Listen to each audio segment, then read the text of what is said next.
Oi, gente, boa noite. Boa noite, Leandro. Boa noite, Mariana. Boa noite, Bianca. Estamos nós aqui mais uma vez na nossa webinar de mediação. E dessa vez a gente tem como convidado Leandro Renó. Mas eu vou deixar que a Mariana e a Bianca façam as apresentações. E para quem eu passo a palavra agora, a nossa coordenadora do curso de pós-graduação em mediação, dos nossos cursos da Integra, Mariana Souza, por favor. Obrigada, Ana. Boa noite. Bom, esse webinar faz parte de uma série de encontros, né, que a gente está promovendo aqui na Integra, com o objetivo de passar mais informações.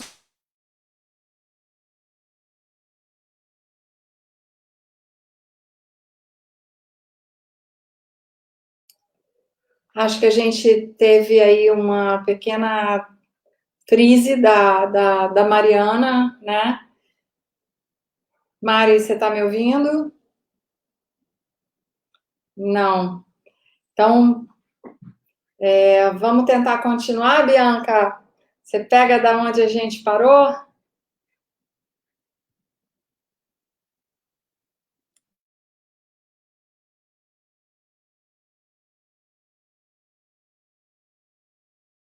Você está com mute. É isso. Pronto. Bom, como a Mari estava falando, a ideia desse ciclo de webinar é trazer algum dos temas que a gente depois pode falar melhor na pós-graduação, não até dar uma palhinha do que vem depois, e falar um pouco de como isso está hoje em dia, né? A gente teve um encontro anterior com a Fernanda Levi, falando das habilidades e competências do profissional resolvedor de conflitos, para dar um panorama geral das características individuais antes mesmo de entrar na técnica. E hoje a gente já pode entrar um pouco melhor na técnica, né? A ideia é o Leandro, que está aqui presente, nosso convidado. Mari, você voltou, quer continuar? Eu estava só falando um pouco do ciclo, ia falar do Leandro agora, mas passa a bola para você. Não, obrigada, Bianca. Desculpa, gente. Hoje a tecnologia não tá colaborando. Na verdade, eu estava só falando um pouquinho sobre o que é, né, esse nosso programa de pós-graduação aqui na Integra, e que o Leandro é um dos nossos professores convidados e nos deu a honra aí de aceitar o convite para não só estar no corpo docente da pós-graduação, mas também vir participar dessa série de webinars, né? A gente começou com a Fernanda Levi no mês passado, e hoje vamos ter aí o grande prazer de ouvir um pouquinho o Leandro falar sobre as ferramentas da mediação. Mas, desculpem a interrupção, vou fechar aqui o microfone de novo, deixar você continuar a apresentação do Leandro e o bate-papo de vocês. Bianca, obrigada. Obrigada. Então, primeiro, Leandro, obrigada pelo convite, você ter aceitado. O Leandro Renoli é sócio da Seon Advogados, um experiente mediador de conflitos e árbitro também, professor. Então, vai trazer um pouco da experiência dele sobre, como eu estava falando antes, no encontro anterior a gente falou das habilidades e competências, do perfil, e hoje um pouquinho mais a gente começa a entrar nas técnicas, né? Então, digamos que essa pessoa já se identificou com a profissão, já reconhece as habilidades e entra um pouco agora nas ferramentas que auxiliam a profissão do mediador. E, Leandro, eu queria trazer um foco aqui dessa nossa conversa, que vai ser um bate-papo bem descontraído, informal, porque ferramentas de mediação nós temos diversas, né? Temos muitas e cada uma aplicada a um contexto, mas eu acredito que no momento que a gente está passando e que todo o nosso cenário está no virtual, eu queria que você trouxesse um pouco da sua experiência, do seu olhar, especificamente para aquelas ferramentas que o mediador utiliza para gerar conexão, para gerar empatia, né? Que ferramentas são essas que ele pode lançar mão? E como é que elas ficam hoje? Como é que seria essa adaptação para a mediação online, para os encontros online, em que as informações estão limitadas, o contato está limitado? E agora deixo você à vontade para você trazer todo esse cenário, esse cardápio de opções para a gente. Tá joia. Obrigado, Bianca. Obrigado, Ana Paula. Obrigado, Mariana. É um prazer estar aqui com vocês, né? Poder, nesse momento rápido que a gente vai ter, dar essa palhinha, né? Esse gostinho do que a gente vai poder ter oportunidade aí de aprofundar um pouco mais no nosso curso e obviamente, me sinto muito honrado por fazer parte desse corpo docente, por estar junto de vocês, né? E a gente já se conhece há muito tempo, a Mariana, a gente é parceiro de muito tempo, a Bianca também, a gente tem se cruzado aí no mundo da mediação, né? Então, são pessoas com quem eu tenho muita tranquilidade de trabalhar junto e poder dar essa contribuição me honra muito. Mas vamos lá, vamos ao que interessa, né? A ideia é a seguinte, tem uma série de ferramentas, tem uma série de mecanismos que a gente pode utilizar e que a gente precisa utilizar na mediação, independente do ambiente que a gente tiver. Seja no presencial, seja numa sala pequena, numa sala grande, enfim, no ambiente que você tiver, você vai ter que dar um jeito de fazer essas coisas funcionarem. E isso não deixa de ser verdade quando a gente migra para o ambiente virtual, quando a gente migra para o online. Os desafios são maiores? Talvez tenha alguns desafios, eu não sei se eles são maiores ou menores, mas, assim, desafios você vai ter tanto no físico, né? Quando você está ali cara a cara com a pessoa, ao vivo e a cores, né? Quando você está no presencial, mas um presencial diferente, no presencial através da tela do computador, né, pela conexão da internet. Então, aí você tem alguns desafios, mas eu não acho que a gente necessariamente possa descuidar ou perca algo em relação ao uso dessas ferramentas que são básicas, são importantes. E aí, só para a gente poder começar a conversar, né, Bianca, e aí a partir do que eu for trazendo, você pode trazer outras propostas, outras ferramentas que você acha que vale a pena a gente discutir aqui, né? Mas vamos começar pelo começo, né? Então, quando você se propõe a fazer uma mediação, atuar, e aqui nosso foco vai estar na figura do mediador, né? Existem vários papéis que vão ser desempenhados naquela mesa, né? A parte que tem ali que se preparar para atuar de alguma maneira naquela negociação, tem o advogado que vai acompanhá-la, tem que se preparar para atuar de forma adequada como advogado, mas o foco aqui é na preocupação que nós, enquanto mediadores, temos que ter nesse ambiente. E aí, nesse momento, a gente tem que chamar atenção para alguns cuidados, né? Que são os cuidados básicos. Lembrar, olha, o mediador ele tem que ser imparcial, então ele tem que tomar cuidado com a sua postura, com a maneira como ele se comunica, com a maneira como ele se coloca. O mediador ele tem que manter o tempo todo a sua atenção no que ele está vendo, no que ele está ouvindo, e isso traz, então, a nossa ideia daquela ferramenta que quem tem um pouquinho de conhecimento de mediação já ouviu falar, que é a tal da escuta ativa, da escuta dinâmica, né? Para que a gente consiga fazer com que as partes se envolvam e elas realmente consigam entrar de cabeça na proposta da mediação e colocar as cartas na mesa. A gente tem que ter uma conexão bacana, e aí eu não estou falando de conexão de internet, essa também é importante, né? Mas eu estou falando da conexão do tal do rapport, né? Aquela ferramentazinha que vem lá da área da psicologia e que a gente utiliza, na verdade, em vários momentos das nossas atuações profissionais, não só na mediação, mas o rapport, eu acho que ele é a alma de qualquer profissional. Se você não consegue criar essa conexão com a pessoa que te contrata, com a pessoa que te procura, o trabalho não vai ser bem executado daí para frente. Então, são algumas ferramentas e alguns cuidados que eles são importantes, né? Os cuidados com a comunicação, os cuidados com a sua imparcialidade, com a sua postura e com a maneira como você lida com o outro, né? Então, dentro disso, eu não vejo, e sinceramente não vejo, muita diferença quando a gente migra do físico, do ao vivo, para o online.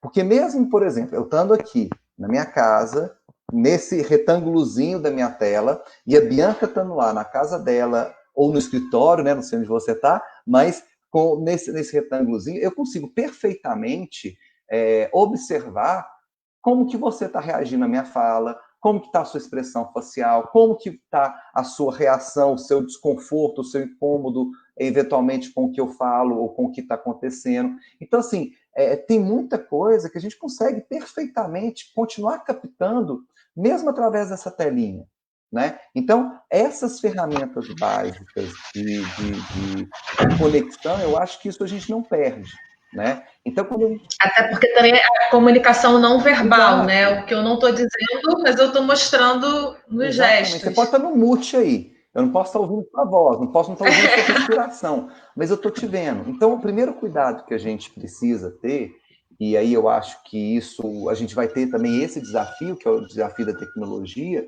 né? Dependendo da situação, dependendo do perfil das partes, do público-alvo que a gente está trabalhando, que como a gente está falando aqui, para pessoas que vão atuar desde grandes mediações empresariais com grandes empresas, até pessoas que vão fazer atendimento para comunidade carente, para pessoas que não têm um acesso fácil à tecnologia. Então, nós temos um universo enorme de público aí para a gente poder falar e que seja acessível a todas as pessoas, né? Então, Sim. Você vai ter aquelas situações em que a pessoa, se bem não sabe lidar com uma ferramenta tecnológica, não vai conseguir lidar com a câmera. Aí eu acho que a gente começa a ter algumas dificuldades adicionais, né? Vai ter pessoas que não vão conseguir lidar ali com a questão do áudio, com o som.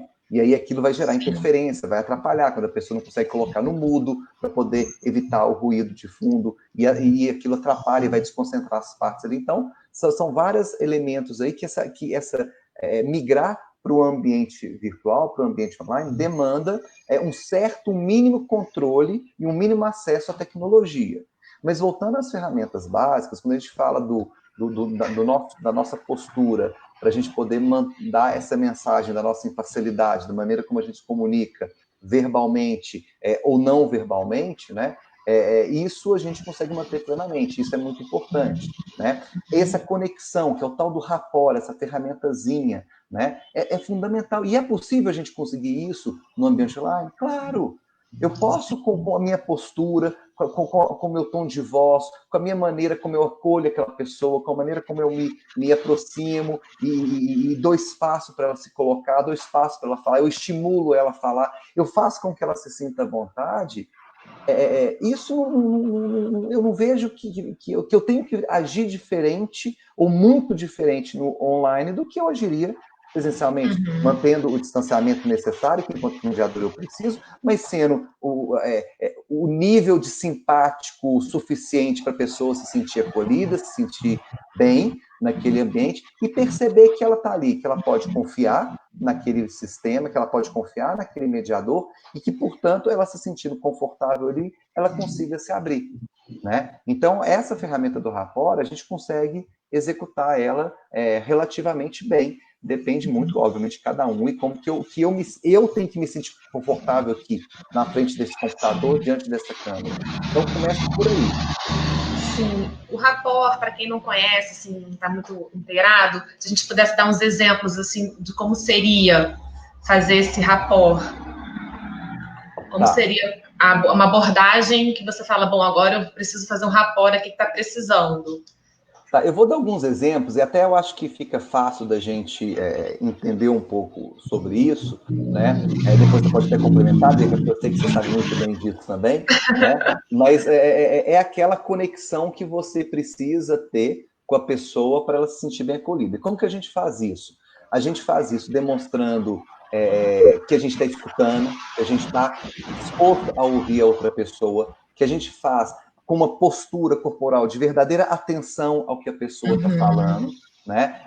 De fazer com que a pessoa se sinta à vontade e sinta que existe ali um ambiente de confidencialidade, de sigilo, que as informações dela vão ser bem tratadas, bem cuidadas, e passa segurança, passa credibilidade, né? Eu costumo, às vezes, com os meus alunos, falar assim, olha, pensa que você, por exemplo, vai numa consulta médica ou numa consulta com um psicólogo, com um terapeuta, e você chega lá e a pessoa simplesmente não olha na sua cara, tá ali abaixado olhando para o celular, ou então olhando para o papelzinho que está anotando, te joga um monte de pergunta aleatória, espera que você se abra.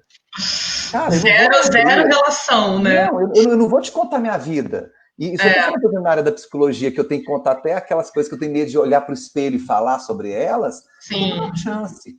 E se eu estou num ambiente como é o da mediação, em que você está me pedindo para eu falar disso tudo e ainda na frente do outro, ainda na frente dessa outra pessoa que é o meu adversário, a pessoa contra quem eu chego aqui, e que a gente vai tentar mudar um pouco essa lógica ao longo da mediação, né?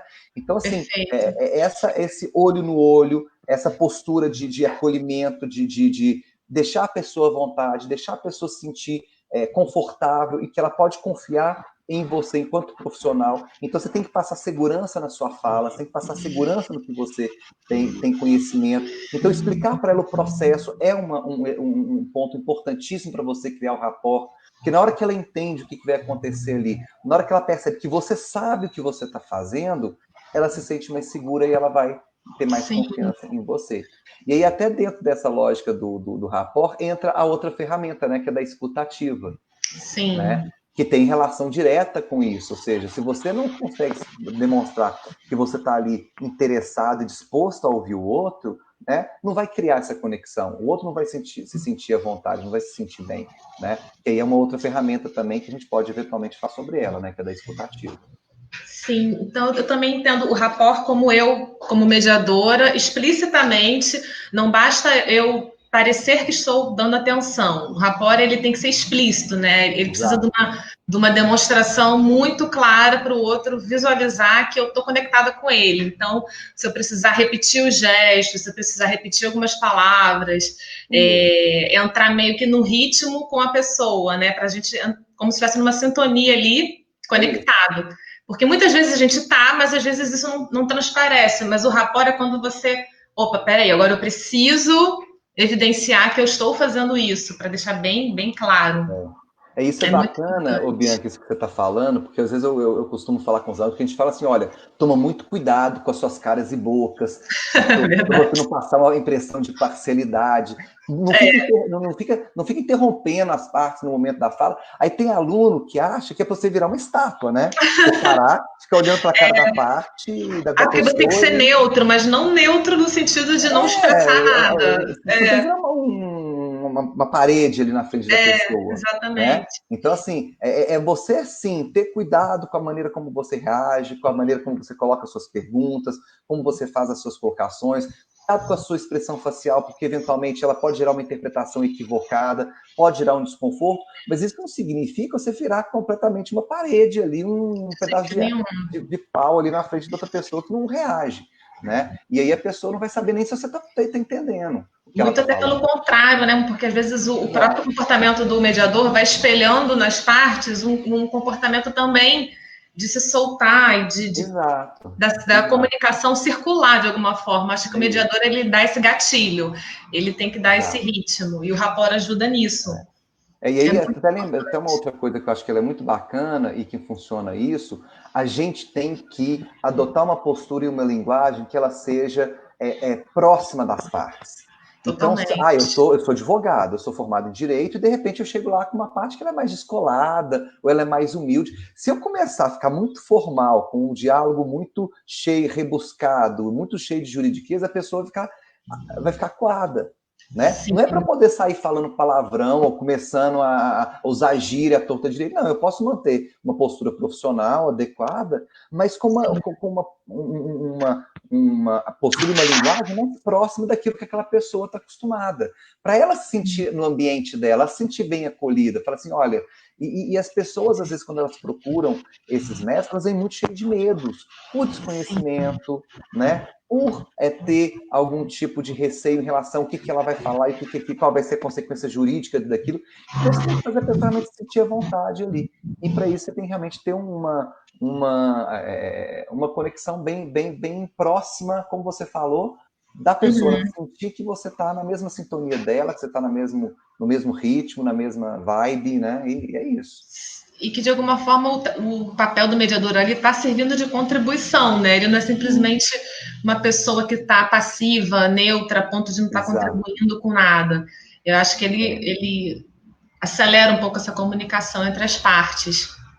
Outra coisa também muito interessante que você falou da tecnologia é a gente também entender que ela não está como nossa inimiga na mediação online ou virtual. Ela entra como um elemento novo, né? Que em relação à presencial ela não estava, mas que eu vi isso na palestra, numa aula da Ana Gonçalves, falando que a tecnologia ela entra como se fosse a quarta parte nesse sistema, né? Então tem as duas partes, tem o mediador que seria a terceira, e a quarta parte é a tecnologia. E tem situações em que o mediador tem que encaminhar alguma dificuldade para o fator tecnológico, que não é ele que vai resolver, né? Então, problema de conexão, problema de som. Então, o mediador ele só tem que incorporar esse quarto elemento também como uma coisa que a mais para essa gestão. E aí, diante disso, diante desse quarto elemento que entra nesse sistema, o que você acha que muda se necessita de mais cálculos, se você percebe que com isso você precisa, de repente, de mais sessões privadas, às vezes para confirmar alguns entendimentos, como que isso tem mudado na dinâmica das sessões? Tá. Bianca, assim, em termos de percepção, se precisa de mais sessão privada, de menos, de mudar a lógica e a dinâmica do que eu, por exemplo, estava acostumado a fazer quando eu podia estar ali numa sala reunido com as partes, tem algumas mudanças? Tem, mas não a ponto de eu sentir que eu preciso conversar mais no privado. Eu, às vezes, sinto até que as partes, quando elas estão ali, não um do lado do outro, não um cara a cara com o outro, elas costumam até se soltar um pouquinho mais, elas costumam até ficar um pouco menos temerosas de expor algumas coisas, de colocar algumas questões. Né?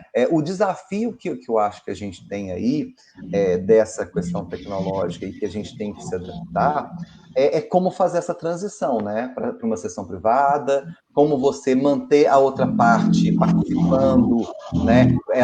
Você não perdeu a outra parte porque ela saiu da conexão e você está numa sala privada com o outro, e como você garantir essa confidencialidade para que não vaze uma informação. É um cuidado a mais que você tem que ter. Né? E eu acho que o grande desafio é você saber controlar as emoções, porque no online, para uma parte levantar e ir embora da sala, basta um clique. Sim, é verdade, é muito fácil, né? É muito fácil você para escapar ali. É muito fácil. Então, eu acho que o que muda é que a sua atenção e o seu cuidado ele tem que ser redobrado. Porque na hora que você vê que você está correndo um risco ali do clima esquentar, de uma parte ela começar a se sentir desconfortável, você tem que agir rápido. E aí, talvez, nesse sentido, a gente intensifique um pouquinho mais o uso da sessão privada, porque é uma maneira de você resgatar essa parte, de você chamar ela no canto e fazer, opa, peraí, eu vi que você estava meio desconfortável, eu vi que aquele assunto te gerou... Enfim, de alguma maneira você não perder aquela parte, né? Que não vai ser necessariamente com o uso de uma sessão privada? Não. Talvez com alguma outra técnica, de repente mudar o foco. Olha, eu tô vendo que esse assunto aqui vai dar ruim. Vamos mudar de assunto rapidinho, só para a gente poder conseguir entrar numa coisa que eu acho que vai funcionar um pouquinho melhor e depois a gente retoma isso. Enfim, você vai ter que tentar buscar estratégia, você vai ter que ser mais rápido no gatilho. Se você perder o timing, gente, é um clique. Eu venho aqui, ó, end, acabou. E depois você pode ligar 500 vezes para a pessoa, que se a pessoa não tiver afim, ela não vai te atender. E você não vai trazer a pessoa de volta. Então, esse é o grande desafio, porque se isso acontece numa sessão presencial, você fala assim, opa, peraí, calma lá, você pode só me dar 5 minutinhos para poder conversar com você, para a gente poder tentar entender o que rolou aqui, o que aconteceu? Isso, por exemplo, se você no físico ali, você perdeu o timing, que pode acontecer, às vezes do nada você perdeu o timing ali, a coisa estourou, a pessoa vai bater a mão na mesa e vai querer levantar e ir embora. Mas ali, a pessoa te espera. Mas no online, gente, não dá esse tempo, você não tem essa oportunidade. Entendeu? Sim. Esse é um desafio. E uma coisa também, voltando para essas ferramentas que a gente está trazendo foco, né, que é empatia, escutativo, rapport, eu lembro que eu, quando estudei, né, estudante, começando ali, me dava a sensação de que, bom, essas ferramentas, elas podem muito ser utilizadas no início da mediação, na abertura, no contexto, para você ganhar, mas que isso depois você não precisasse o tempo todo, na verdade, estar lançando mão disso. Então, eu queria que você falasse um pouco também de como isso está presente, na verdade, não é uma separação, não existe essa separação didática, né, de etapa tal, aplica tal ferramenta, etapa tal.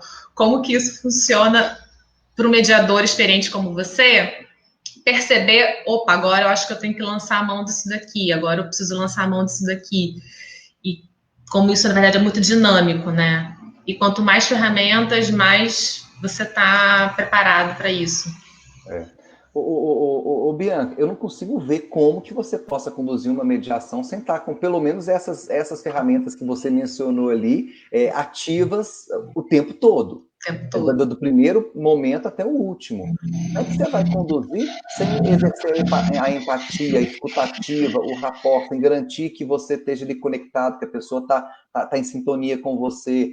Como é que você vai trabalhar as pessoas? Pô, você chega lá na fase da negociação e não vai ajudar as pessoas a uma se colocar no lugar do outro, você não vai se colocar no lugar delas e tentar entender o que está rolando ali, para você conseguir destravar, às vezes, quando chega a ter um impasse, chega a ter uma dificuldade, né?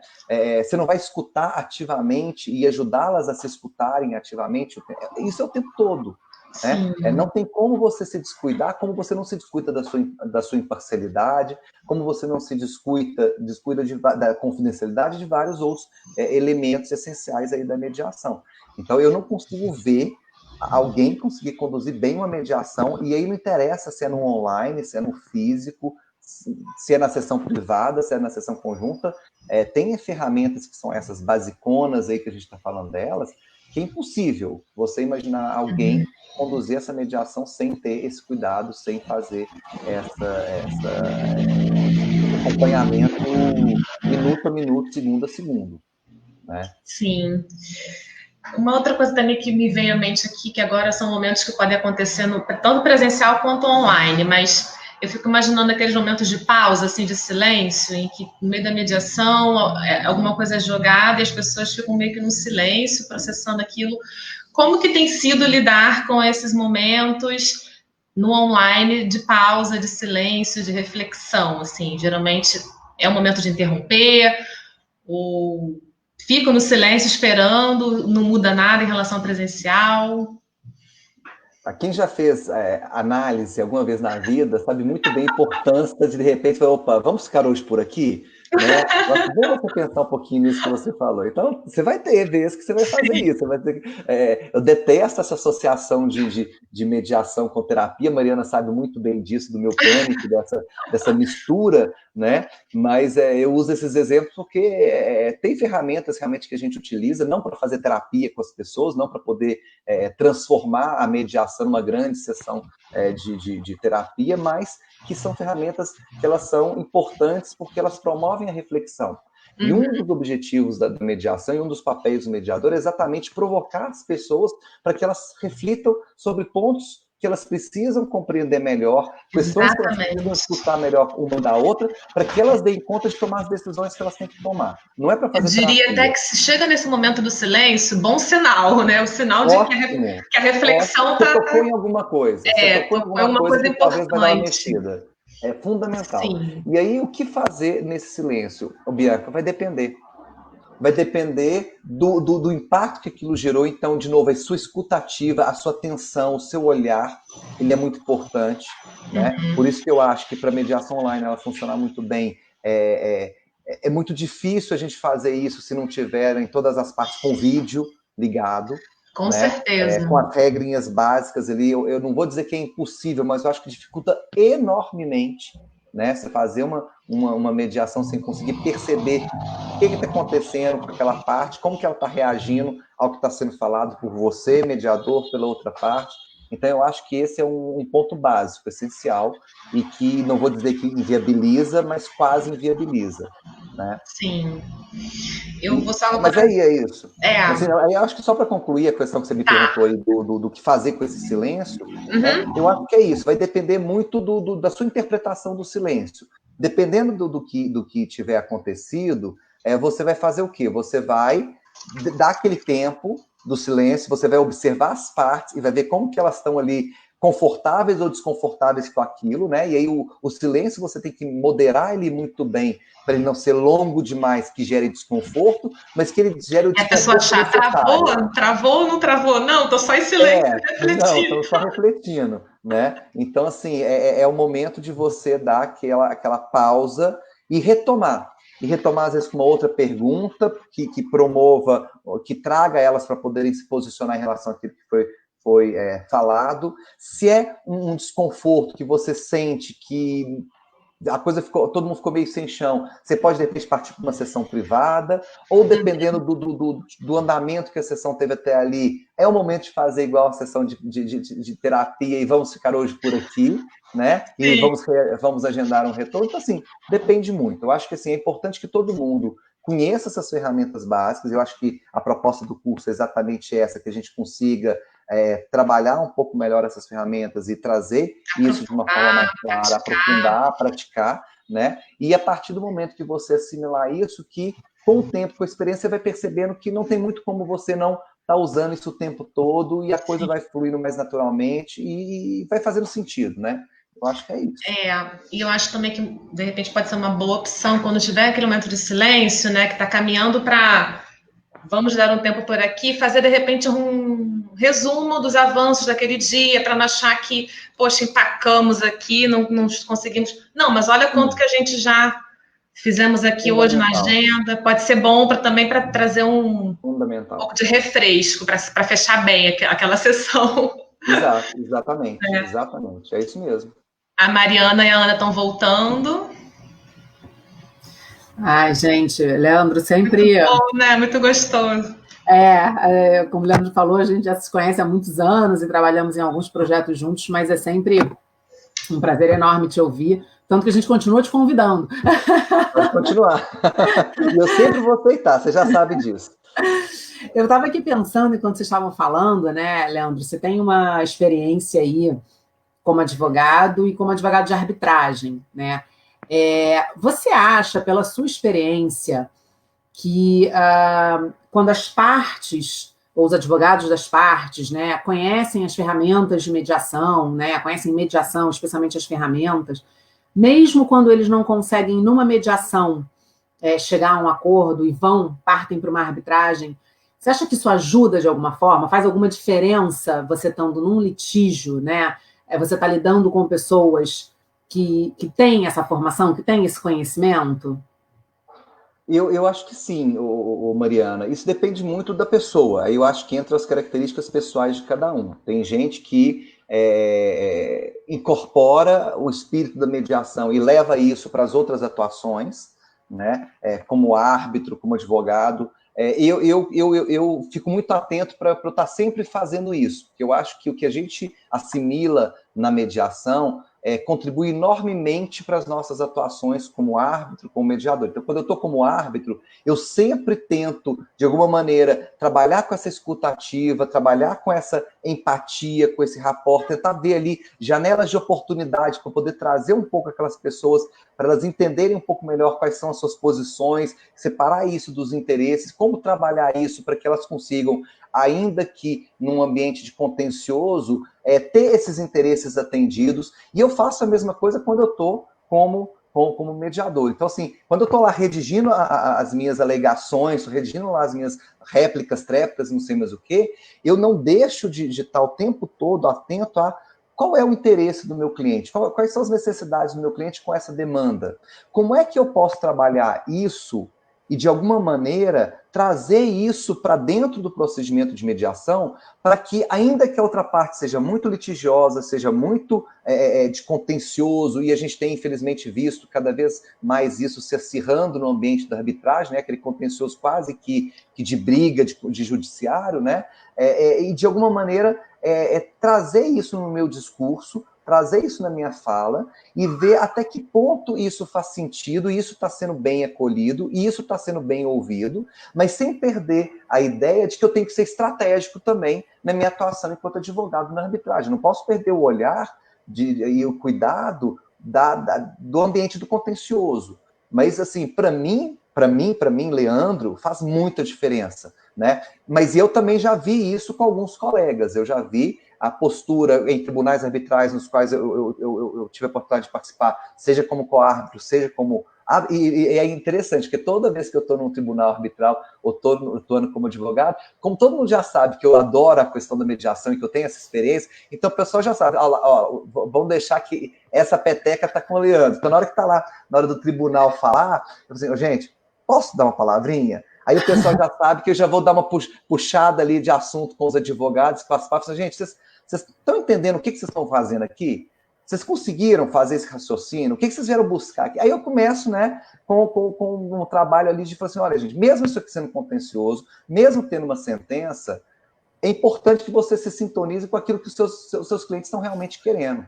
E aí é interessante que muitas vezes, quando eu faço essa abordagem, eu consigo quebrar um pouco das resistências, tanto quando eu estou na posição de árbitro, para as partes sentirem que elas têm ali a oportunidade, não para transformar a arbitragem numa mediação, mas para poder ter um pouco mais de cuidado e um pouco mais de atenção e trabalhar dentro de um clima muito mais favorável a que essa escuta ela seja amplificada. E quando o outro lado, o advogado do outro lado, percebe que eu também trago essa abordagem, né? Ainda que ele, às vezes, porque ele tem que mostrar para o seu cliente que ele é bom de briga, né? Que ele está ali para poder fazer o seu papel, né? Eu sinto que tem algumas aberturas, tem alguns espaços que a gente consegue mostrar de sensibilidade ali para a gente poder tentar criar as janelas de oportunidade que a gente tem que estar o tempo todo atento. Então, para mim, faz uma diferença muito positiva. A gente acaba fazendo diferença em vários aspectos até da nossa vida pessoal, né? Uma série de situações que a gente se vê aplicando, né, os princípios ou pensando, você está falando aqui, eu estou pensando no separar a pessoa do problema, né? Então, por mais que você esteja brigando como advogado numa arbitragem, num processo judicial, você sabe que o teu ex-adverso, né, o advogado da outra parte, não é o seu inimigo, necessariamente. Então, você consegue, especialmente perguntei da arbitragem, porque a arbitragem é um ambiente em que tem mais coleguismo ainda entre os advogados, né? Normalmente são os mesmos advogados, né? Então, eles acabam se encontrando em diferentes procedimentos e tem essa coisa muito realmente de um ajudar o outro, né? De respeito, né? Isso é importante. Mais eu acho do que o processo judicial, que eu acho que é muito pulverizado, né? Quem está do outro lado. Como na arbitragem acaba que as pessoas se repetem, isso existe mais, esse coleguismo, né? Mais exacerbado, assim, eu acho. Eu acho, a gente não tem mais nenhuma pergunta, né, Bia? Só dizer para o Leandro que o Adriano Carvalho, seu aluno da PUC Minas de Belo Horizonte, deu um oi aqui para você. Ele falou comigo que ele estava lá guardando para começar. O professor não vai começar, não vai, Adriano, pode ficar tranquilo. Que legal. Bacana, obrigado, Adriano. Não, olha, Leandro, acho que só nos resta aqui super te agradecer pela sua disponibilidade, por estar aqui com a gente e enfrentando aí esse assunto que é tão importante, né, dentro da mediação, e que certamente nas tuas aulas isso vai ser muito mais aprofundado, né, com exemplos, com dinâmicas e com toda aquela metodologia de ensino, né, de mediação, e que você tem também com toda a tua experiência aí como professor. Então, vou passar a palavra para a Ana e para a Bianca também, mas já queria, de minha parte aqui, te agradecer demais por ter tirado esse tempo aí da tua quarta-feira, que a gente sabe que sua rotina é super corrida, para estar aqui com a gente, participando dessa conversa. Eu que te agradeço, Mari. Obrigada. Oi, Leandro. Primeiro, eu preciso te dizer uma coisa. Eu também sou de Belo Horizonte. Então eu vou cobrar na próxima o pão de queijo com café, tá? A Mariana, quando ela vem em Belo Horizonte, a gente dá um jeito de comer um pão de queijo. Né? Tá? Ana, essa eu não sabia. Essa foi surpresa. Bia, você está perdendo. Mas Pois é, e aí eu ouvindo assim, o cantar do Leandro, né? Essa voz aí mineirinha sei e tal. Você sabe que assim, bastam 5 minutos para daqui a pouco eu tô falando que nem mineiro. Igualzinho. 5 minutos eu volto às origens rápido. Mas, olha, eu vou te falar uma coisa. Eu sei que você não gosta, porque você já falou aí que essa associação com qualquer tipo de... essa coisa da psicanálise, né, e da mediação, mas eu estou falando assim, primeiro porque do momento que eu conheci a mediação, né, que foi lá em 2015, a primeira coisa que eu notei foi essa similaridade com a questão da escuta do mediador, dessa escuta ativa e dessa imparcialidade, né? E a preocupação de manter as duas partes, digamos assim, na verdade, é o papel do mediador, mas tem muita similaridade com a questão do psicanalista, né? Então, inclusive, num dos eventos que a gente fez, um evento muito grande, eu convidei a minha psicanalista, e ela até fez um texto sobre essa questão da escuta. Então, assim, para quem quiser também dar uma lida nessa coisa que ela fez, nessa junção que ela fez entre a escuta psicanalítica e o papel do mediador, né? É muito bem feito, muito, muito interessante, está lá no nosso blog, no nosso site, né? No Integra. Mas, de qualquer forma, são papéis diferentes, né? E eu acho que o mediador tem ainda uma outra questão muito importante, que é manter as duas partes prontas, ativas ali para um momento de encontro, quem sabe, né? Assim, não com esse fim, mas a ideia seria essa, né? Um momento de conciliação, um momento de percepção ali, onde é que os dois vão realmente conseguir ficarem de uma maneira apaziguada, né? Ambos, né? Eu acho que o mediador é essa ponte aí. Então, essa sensibilidade que eu acho que me parece muito similar. E, bom, e o que eu tenho a dizer é o seguinte, fica com aquele gosto de quero mais, né?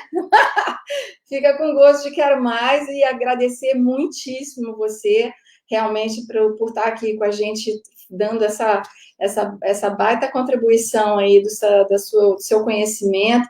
Agradecer a Bianca, incansável, e a Mariana, mais uma vez, aí, por ter realmente proporcionado tudo isso aqui para a gente, junto com a Bianca, e estamos aí juntos, tá? Obrigada, Ana Paula. Tem o direito de resposta, Mari? Claro! A Mari ficou tensa desde o primeiro... Na hora que a Ana Paula falou a questão da... Deixa eu fazer um comentário sobre isso. A Mari já ficou tensa, né? Eu não podia ficar tensa não, tá, Mari? Não, o microfone é não, teu. pode ficar tranquilo. Mas eu queria só comentar uma coisa que eu acho que até é importante eu esclarecer o porquê daquele meu comentário. A primeira coisa é a seguinte, eu sou filho de psicanalistas, fiz análise desde que eu me entendo por gente, então não tem como... Então, tá explicado! Não tem erro, entendeu? Então eu fiz mais de 30 anos de análise, então assim, eu entendo muito bem o papel, e aí a minha questão e o meu incômodo, e eu não vou me estender demais, porque senão a Mariana vai me cortar, porque ela sabe muito bem para onde que eu vou, né?